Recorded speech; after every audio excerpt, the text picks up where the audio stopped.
Tiwi tērā tētahi ringarehe Piupiu o Rotorua e pari ana te ihu I te nui o ngā tono kia mahi piupiu ia mo Te Matatini a tērā tau. Ko te nuinga o ngā tono e ahu kē mai ana I ngā kapa hou ka atahi anō ka uru ki Te Matatini. Engari he kapa tau tohito anō rā hoki kei te whakapuku mahi I aia. Ko tahi te paenga o te mahi piupiu ki tēnei wahine. The highlight for me of dressing the groups, dressing the leaders, is to watch our work come out on the stage, and that to me is the highlight. I ngā marama nei, kua pukea ia e te mahi. We started probably January, making costumes for Matatini.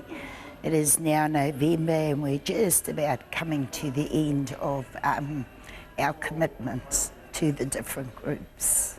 Kua rua te kautau tēnei wahine o te wharepora e raranga ana nā ngā wāhine o tūhaurangi ia I ako. Ka tai anō ia ka mutu I ētihi piupiu mō tēti kapa hou.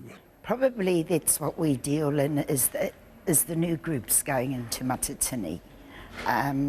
The older groups that have been there year after year, we seem to just replenish what they've got.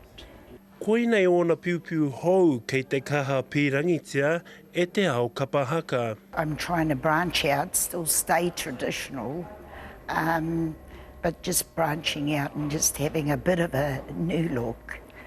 Ioi, mena koe e pīrangi ana ki e te piupiu hou kia moata tō tono, ka rua ka toru pea ngā marama kia oti iaia. Kei te takiwa o te rimarau tāra, neke atu, te utu, Anzac Pikia, te karere.